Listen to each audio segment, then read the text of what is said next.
Mis hijos pelearon por mi herencia mientras yo agonizaba. A los 67 años cambié mi testamento y se quedaron con nada. El sonido que me despertó no fue el monitor cardíaco ni las enfermeras apuradas en el pasillo. Fue la voz de mi hijo mayor diciendo: «Cuando se muera, yo me quedo con la casa, tú te quedas con las inversiones y le damos las migajas a María para que no arme un escándalo». Estaba hablando de mí, de mi muerte. Y yo estaba a 3 metros de distancia, con los ojos cerrados, conectado a máquinas que apenas me mantenían vivo. En ese momento entendí que había fallado como madre de la manera más fundamental posible. Déjenme retroceder. Mi nombre es Beatriz, tengo 67 años, y hace 6 meses me diagnosticaron cáncer de páncreas en etapa 4. Los doctores fueron amables pero directos. 6 meses, quizás un año, con tratamiento agresivo. Tiempo suficiente para poner mis asuntos en orden, dijeron, como si la vida de una persona pudiera ordenarse como archivos en un cajón. Tengo 3 hijos: Roberto de 43, Fernando de 40 y María de 35. Los crié sola después de que su padre nos abandonara cuando María tenía 2 años. Trabajé 2 empleos durante años. Limpié casas, trabajé en una fábrica, vendí seguros, hice lo que fuera necesario para que ellos tuvieran lo que yo nunca tuve: educación, oportunidades, estabilidad. Roberto se convirtió en abogado, Fernando en contador, María en maestra. Los 3 exitosos a su manera, los 3 con familias propias, los 3 ocupados con sus vidas.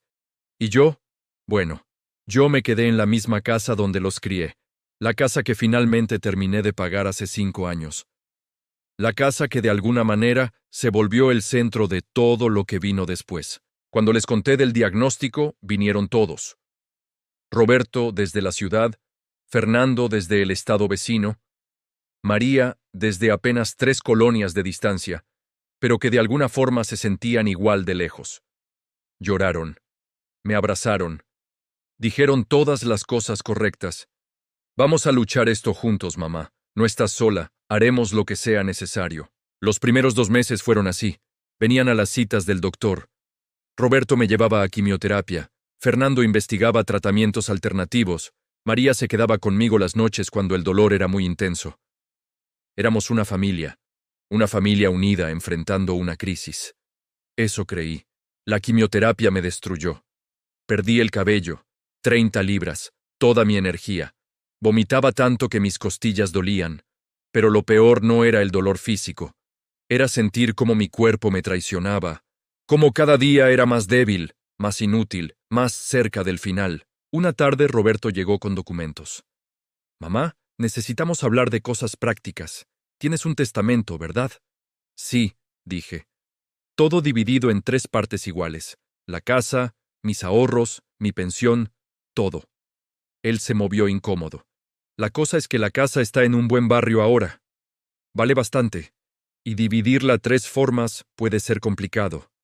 He estado pensando que quizás yo podría comprarles su parte a Fernando y María. Así es más limpio».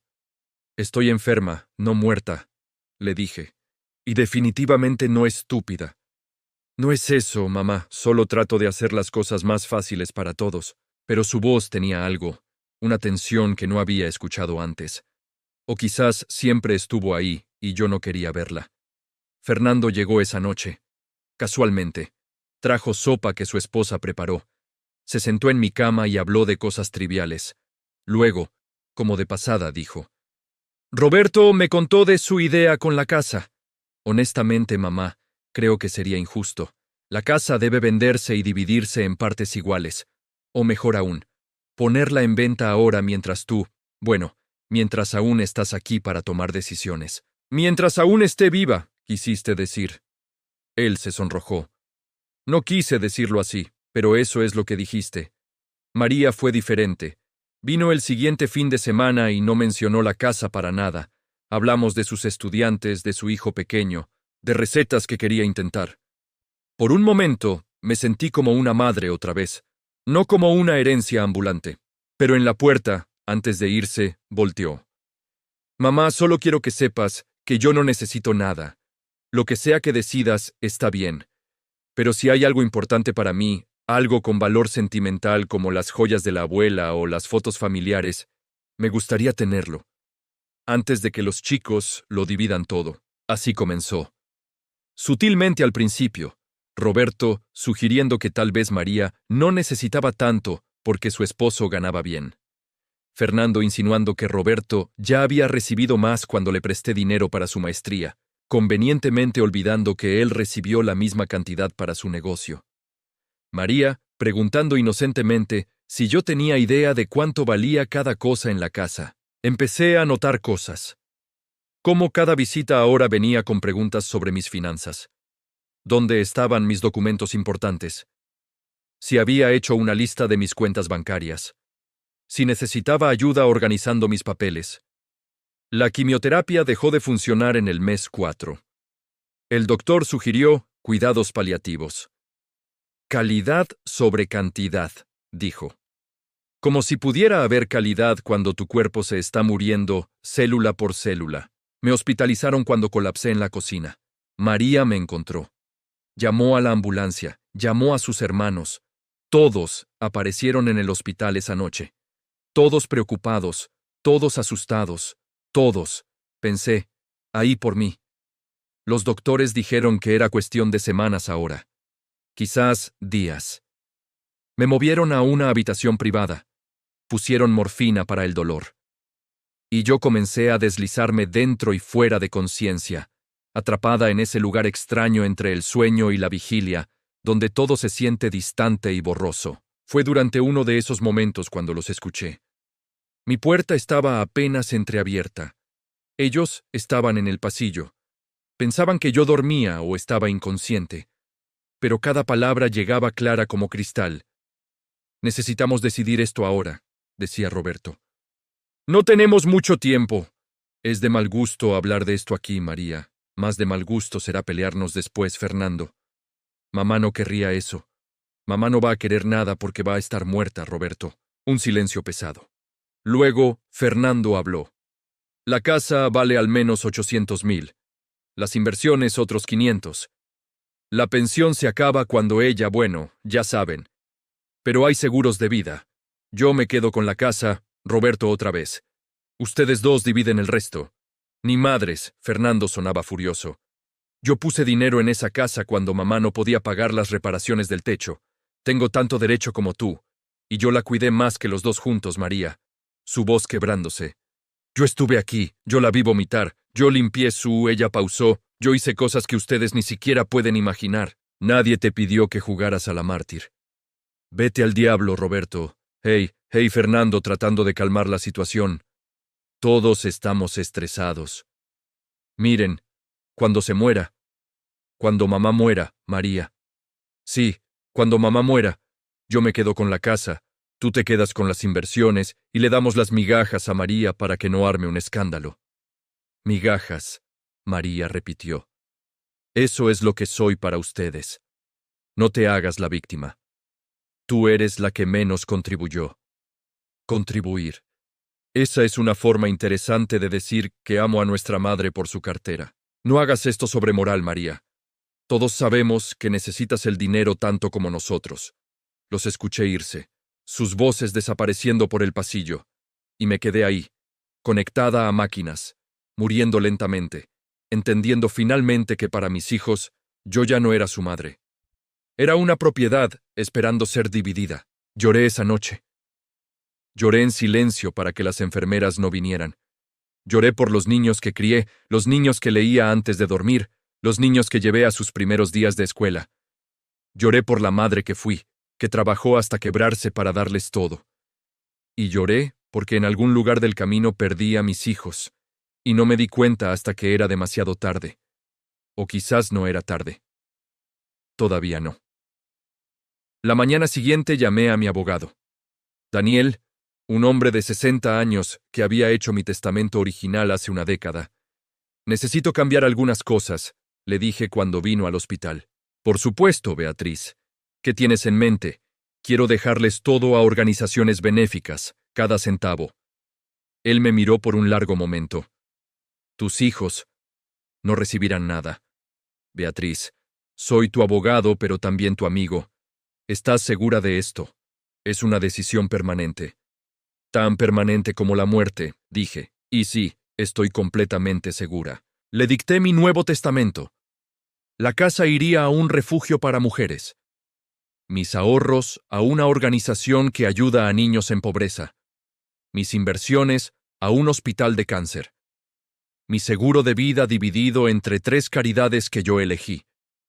Mis pertenencias personales, las joyas de mi madre, las fotos, todo, a una fundación que pudiera subastarlas para financiar becas.